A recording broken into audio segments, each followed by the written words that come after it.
Alors, la seconde partie du programme de sciences sociales et politiques s'interroge sur la participation politique, va notamment s'interroger sur les formes que va prendre la participation politique et donc sur les répertoires d'action collective. C'est l'ensemble des comportements qui vont être individuels ou collectifs et qui vont permettre aux individus de s'exprimer politiquement.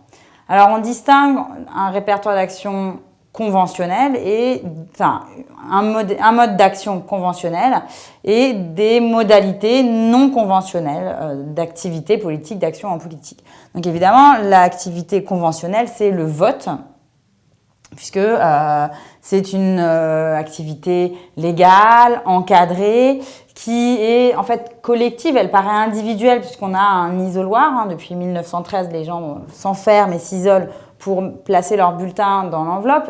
Mais en fait, c'est une activité collective au sens où tout le monde va voter le même jour et c'est bien une démarche collective d'élection de ses représentants. Donc c'est une activité qui est légale, très normée, très codifiée et qui se fait d'ailleurs sur la proposition des gouvernants. Ce n'est pas une activité qui se fait de manière autonome. Donc ça, c'est une activité conventionnelle qui s'inscrit aussi dans une démarche d'intégration à une collectivité politique. Des activités non conventionnelles, donc tout ce qui va correspondre à un répertoire d'action non conventionnelle, ça va être les activités de protestation.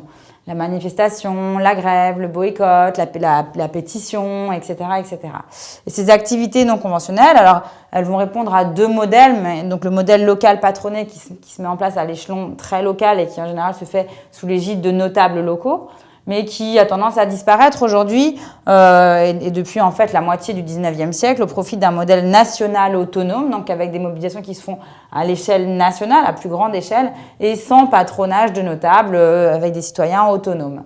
Donc voilà, et donc ces protestations, elles servent à faire entendre des accords, des revendications, etc., qui ne sont pas prises en compte ou qui ne semblent pas prises en compte dans le champ politique et qui ne peuvent pas s'exprimer à travers un vote, notamment parce que le vote, c'est un phénomène ponctuel. Et assez récemment, les analystes de sciences politiques ont mis en évidence de nouvelles formes, un nouveau répertoire d'action politique qui va s'appuyer sur le recours à des experts, le recours au droit, donc avec des avocats ou des experts, des scientifiques, etc., qui vont pouvoir utiliser un répertoire plus complexe, et notamment pour interpeller les hommes politiques et en passant par les médias, à travers ce qu'on a pu appeler les manifestations de papier, c'est-à-dire qu'on va faire une manifestation qui n'est pas forcément de grande ampleur, mais en appelant les médias pour se rendre très visible. Donc ça, c'est un nouveau répertoire d'action politique qui va s'appuyer davantage sur le savoir et la technique. Alors, on peut aussi se demander comment est-ce qu'on peut expliquer la contestation, la protestation et la contestation politique. Alors là, évidemment, la façon la plus évidente d'expliquer la protestation politique, c'est que il y a un décalage qui, à un moment, est jugé insupportable entre les attentes des citoyens, des individus et leur situation. Mais cette protestation, il faut aussi chercher des causes plus profondes et notamment qui reposent sur le fait que notre démocratie soit une démocratie représentative où en fait on délègue son pouvoir à des représentants qu'on considère parfois comme étant trop professionnalisés, comme faisant partie de ce qu'on appelle une oligarchie qui en fait capterait le pouvoir. Et en fait, protester contre leur action, c'est aussi une façon de se réapproprier le pouvoir ou en tout cas de refuser cette appropriation du pouvoir par une élite ou une petite catégorie de la population.